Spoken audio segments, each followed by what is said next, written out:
Hello everyone, कैसे हैं आप सभी। स्वागत है आपका आपके अपने YouTube channel Goldie story point पर। आज की कहानी है देवरानी तो बन ठन कर ऑफिस में मटर गश्ती करती है। जो भी चैनल पर नए आए हैं चैनल को लाइक शेयर और सब्सक्राइब ज़रूर करें। घंटी का बटन दबाकर ऑल आइकन भी ज़रूर प्रेस कर लें ताकि हमारी आने वाली कहानियों की नोटिफिकेशन आपको मिलती रहे। तो चलिए शुरू करते हैं आज की एक और नई बेहतरीन कहानी।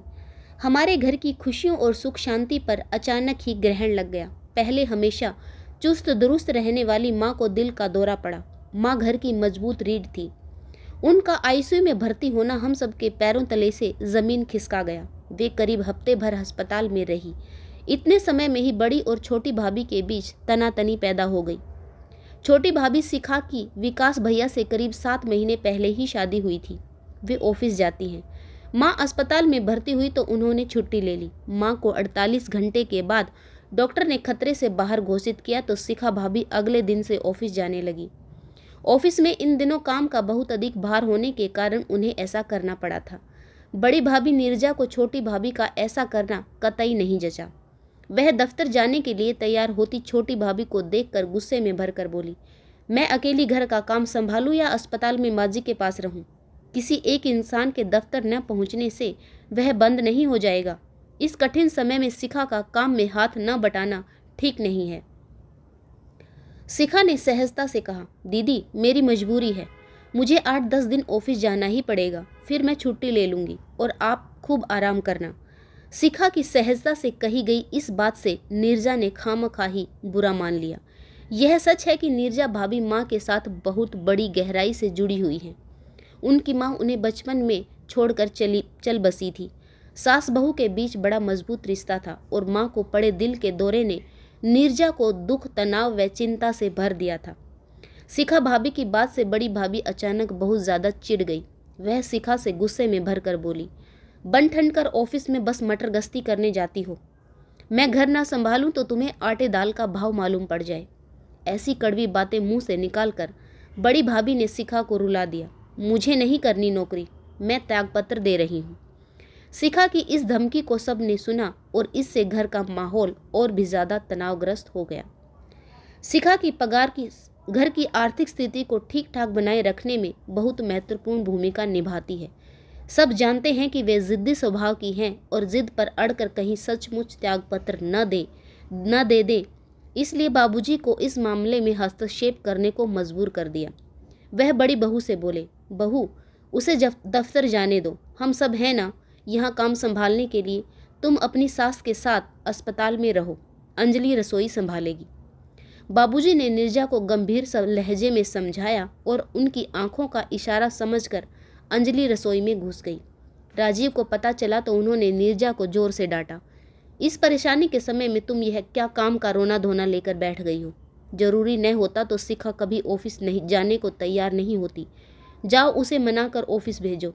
राजीव के सख्त लहजे ने नीरजा की आंखों में आंसू ला दिए। उन्होंने नाराजगी भरी खामोशी ओढ़ ली। विशेषकर देवरानी शिखा से उनकी बोलचाल न के बराबर रह गई। अस्पताल से घर लौटी माँ को अपनी दोनों बहुओं के बीच चल रहे मन मुटाव का पता पहले दिन ही चल गया। उन्होंने दोनों बहुओं को अलग अलग और एक साथ बिठाकर समझाया, पर स्थिति में खास सुधार नहीं हुआ।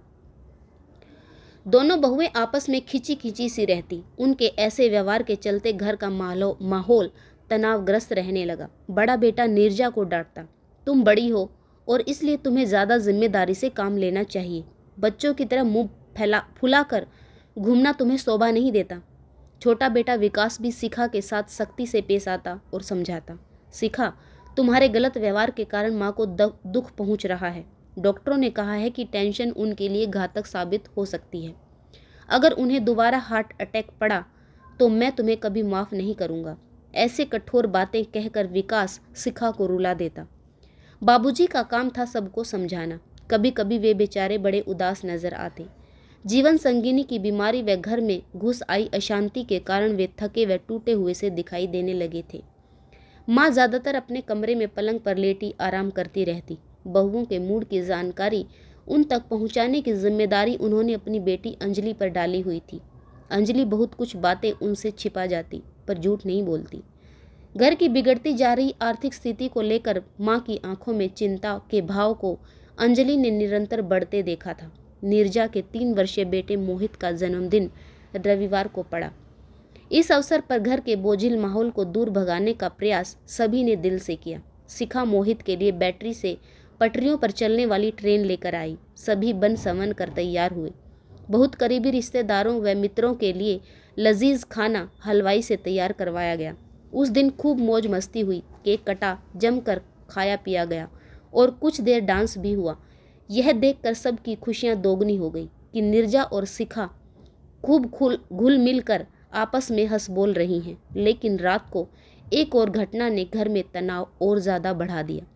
शिखा ने रात को अपने पहने हुए जेवर माँ की ज्वेलरी अलमारी में रखे तो पाया कि उनका दूसरा सोने का सेट अपनी जगह से गायब है।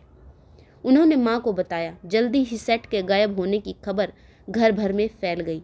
दोनों बहुओं के जेवर माँ अपनी अलमारी में ही रखती थी। उन्होंने अपनी सारी अलमारी खंगाल मारी पर सेट नहीं मिला। माँ ने चाबी या तो नीरजा को दी थी या शिखा को। इन लोगों की लापरवाही के कारण ही किसी ने सेट चुराने का मौका मिल गया। घर में आए मेहमानों में से अब किसे चोर समझे? माँ का चेहरा गुस्से से लाल हो रहा था। माँ किसी मेहमान को चोर बता रही थी और शिखा ने अपने हाव भाव से यह जाहिर किया कि जैसे चोरी करने का शक उन्हें नीरजा पर है। शिखा नाराज भी नजर आ रही थी और रोआंसी भी हो रही थी। किसी की भी समझ में नहीं आ रहा था कि उनसे इस मामले में क्या कहें। सेट अपने आप तो गायब हो नहीं सकता, किसी ने तो उसे चुराया था और शक की सुई सबसे ज़्यादा बड़ी बहू की तरफ घूम रही थी, क्योंकि माँ ने अलमारी की चाबी उन्हें दिन में कई बार दी थी। घर में सभी ड्राइंग रूम में बैठे थे, तभी नीरजा ने गंभीर लहजे में अपनी देवरानी शिखा से कहा, शिखा, मैंने तुम्हारे सेट को छुआ भी नहीं, मेरा विश्वास करो, मैं चोर नहीं हूँ। शिखा बोली, मैं आपको चोर नहीं कह रही हूँ, लेकिन चाबी तो माँ ने हम दोनों को ही दी थी, हमारे सिवा किसी और को नहीं। शिखा ने जिस ढंग से यह बात कही उससे गुस्से व जेठानी को अपमानित करने वाले भाव मौजूद थे। नीरजा बोली, तुम मुझसे कुछ कह रही हो और मन में तुम मुझे ही चोर समझ रही हो। शिखा बड़ी ही ढीठता से बोली, मेरा सेट चोरी हो गया है, इसलिए कोई तो चोर है ही। दीदी, आप अपने बेटे के सिर पर हाथ रखकर कह दो कि तुम चोर नहीं हो तो मैं मान लूँगी। नीरजा गंभीरतापूर्वक बोली, मुझे बेटे की कसम खाने की ज़रूरत नहीं है, मैं झूठ नहीं बोल रही हूँ। अब मेरे कहे को कोई विश्वास करे या ना करे, यह उसके ऊपर है। ऐसा कहकर जब नीरजा अपने कमरे की तरफ मुड़ी तो उनकी आंखों में आंसू झिलमिला रहे थे। मोहित के जन्मदिन की खुशियां फिर से तनाव व चिंता में बदल गई। छोटी बहू का मूड आगामी दिनों में उखड़ा ही रहा। इस मामले में बड़ी बहू कहीं ज़्यादा समझदारी दिखा रही थी। उन्होंने देवरानी शिखा के साथ बोलना बंद नहीं किया, बल्कि दिन में 2-3 बार इस बात को दोहरा देती कि शिखा सेट की चोरी का गलत शक कर रही हो। माँ ने उन दोनों को ही समझाना छोड़ दिया। वे काफ़ी गंभीर रहने लगी थी। वैसे उनको टेंशन देने के चक्कर में कोई भी इस विषय को उनके सामने उठाता ही नहीं था। मोहित के जन्मदिन के करीब 10 दिन बाद अंजलि को कॉलेज के एक समारोह में शामिल होना था। उस दिन उसने अपनी छोटी भाभी शिखा से उनका सुंदर नीला सूट पहनने की इजाज़त उस समय मांगी जब वह बाथरूम में नहा रही थी। उनकी अलमारी से सूट निकालते हुए अंजलि को उनका खोया हुआ सेट मिल गया। वह तह किए कपड़े के पीछे छिपा रखा था। अंजलि ने डब्बा जब माँ को दिया तो उनकी बड़ी भाभी उनके पास ही बैठी हुई थी। जब अंजलि ने सेट मिलने की जगह उन दोनों को बताई तो माँ आश्चर्य से और नीरजा गुस्से से भरती चली गई। वह बोली, मम्मी, आपने देखा शिखा की चालाकी और मक्कारी?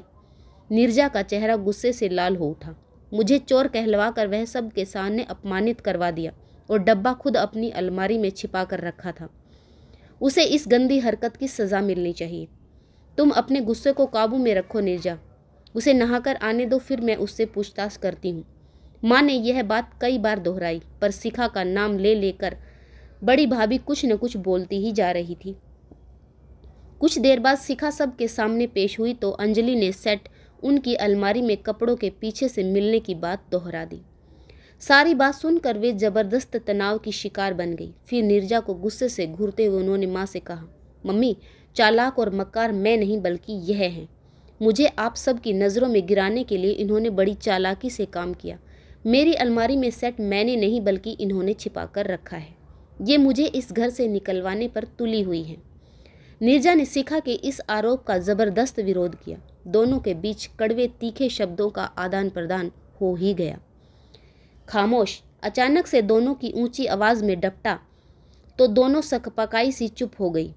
मैं तुम दोनों से एक एक सवाल पूछती हूँ, माँ ने गंभीर लहजे में बोलना आरंभ किया।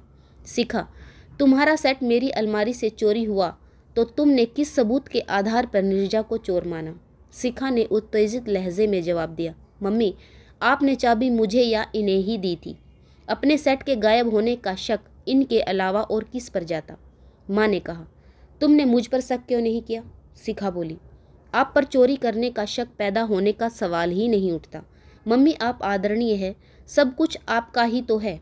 आपकी हिफाजत में रखी चीज़ आप कैसे चुरा सकती हैं? छोटी बहू माँ के सवाल का जवाब देते देते ज़बरदस्त उलझन की शिकार बन गई थी। अब माँ ने नीरजा भाभी की तरफ घूमी और उनसे पूछा, बड़ी बहू, अंजलि को सेट की शिखा की अलमारी से मिला। तुमने सबसे पहले शिखा को ही चालाकी और मक्कारी करने का दोष किस आधार पर दिया? नीरजा बोली। मम्मी, मैं जानती हूँ कि सेट मैंने नहीं चुराया था। आपकी अलमारी से सेट कोई बाहर वाला चुराता तो वह शिखा की अलमारी से बरामद नहीं होता। सेट को शिखा की अलमारी में उसके सिवा कोई और छिपा कर नहीं रख सकता। माँ ने कहा, अगर सेट पहले मैंने ही अपनी अलमारी से गायब किया हो तो क्या उसे शिखा की अलमारी में मैं नहीं रख सकती? नीरजा आश्चर्यचकित होते हुए बोली, आपने न चोरी की है न सेट शिखा की अलमारी में रखा है। आप इसे बचाने के लिए ऐसा कह रही हैं। छोटी बहू बोली, बिल्कुल यही बात मैं भी कहती हूँ। शिखा ने ऊंची आवाज़ में कहा, मम्मी, आप समझ चुकी हैं कि सारी चालाकी दीदी की ही है और आप इन्हें बचाने के लिए ऐसा कर रही हैं। दोनों बहुएं एक दूसरे को फाड़ खाने वाले अंदाज में घूर रही थी। माँ उन दोनों को कुछ पलों तक देखती रही, फिर उन्होंने एक गहरी सांस इस अंदाज में ली मानो बहुत दुखी हों। दोनों बहुएं उनकी इस हरकत से चौंकी और गौर से उनका चेहरा ताकने लगी। माँ ने दुखी लहजे में कहा, तुम दोनों मेरी बात ध्यान से सुनो। सच्चाई यही है कि शिखा का सेट मैंने ही अपनी अलमारी से पहले गायब किया और फिर अंजलि के हाथों उसे शिखा की अलमारी से बरामद करवाया। दोनों बहुओं ने चौंक कर अंजलि की तरफ देखा। अंजलि ने हल्की सी मुस्कुराहट अपने होठों पर लाकर कहा, माँ सच कह रही है। मैं सेट चुन्नी में छिपाकर शिखा भाभी के कमरे में ले गई और फिर हाथ में पकड़कर वापस ले आई। ऐसा मैंने माँ के कहने पर किया था। मम्मी, आपने यह गोरख धंधा क्यों किया? अपनी दोनों बहुओं के बीच मन मुटाव कराने के पीछे आपका क्या मकसद रहा? नीरजा ने यह सवाल शिखा की तरफ से पूछा। माँ एकाएक बड़ी गंभीर व भावुक होकर बोली, मैंने जो किया उसकी गहराई में एक सीख तुम दोनों के लिए छिपी है। उसे तुम दोनों जिंदगी भर के लिए गांठ बांध लो। देखो, मेरी जिंदगी का अब कोई भरोसा नहीं है। मेरे बाद तुम दोनों को ही यह घर चलाना है। राजीव और विकास सदा मिलकर एक साथ रहें, इसके लिए यह ज़रूरी है कि तुम दोनों के दिलों में एक दूसरे के लिए प्यार व सम्मान हो। सेट से जुड़ी समस्या पैदा कराने की जिम्मेदार मैं हूँ, पर तुम दोनों में से किसी ने मुझ पर शक क्यों नहीं किया? इसका जवाब तुम दोनों ने ही दिया है कि तुम्हारे लिए मैं आदरणीय हूँ। मेरी छवि ऐसी अच्छी है कि मुझे चोर मानने का ख्याल तक तुम दोनों के दिलों में नहीं आया। तुम दोनों को आजीवन एक दूसरे का साथ निभाना है। अब तुम दोनों के दिलों में एक दूसरे पर विश्वास करने की नींव कमज़ोर है। तभी बिना सबूत तुम दोनों ने एक दूसरे को चोर चालाक मक्कार मान लिया। आज मैं अपनी दिली इच्छा तुम दोनों को बताती हूँ। एक दूसरे पर उतना ही मजबूत विश्वास रखो जितना तुम दोनों मुझ पर रखती हो। कैसी भी परिस्थितियाँ, घटनाएं, लोगों की बातें कभी इस बात को न डगमगा पाएं कि ऐसा वचन तुम दोनों के बीच पाकर मैं चैन से मर सकती हूँ। मम्मी, ऐसी बात मुंह से मत निकालिए। माँ की आंखों से बहते आंसुओं को पोंछने के बाद नीरजा उनकी छाती से लग गई। अब आपकी इस सीख को मैं हमेशा याद रखूंगी। हमें माफ़ कर दीजिए। शिखा भी आंसू बहाती हुई माँ की बाहों में समा गई। मैं आज बेहद खुश हूँ कि मेरी दोनों बहुएं बेहद समझदार हैं। माँ का चेहरा खुशी से दमक उठा। आशा करती हूँ आपको यह कहानी ज़रूर पसंद आई होगी। कहानी पढ़ने के लिए आप सभी का एक बार फिर से बहुत बहुत धन्यवाद। जय हिंद, वंदे मातरम, भारत माता की जय। जय जवान, जय किसान।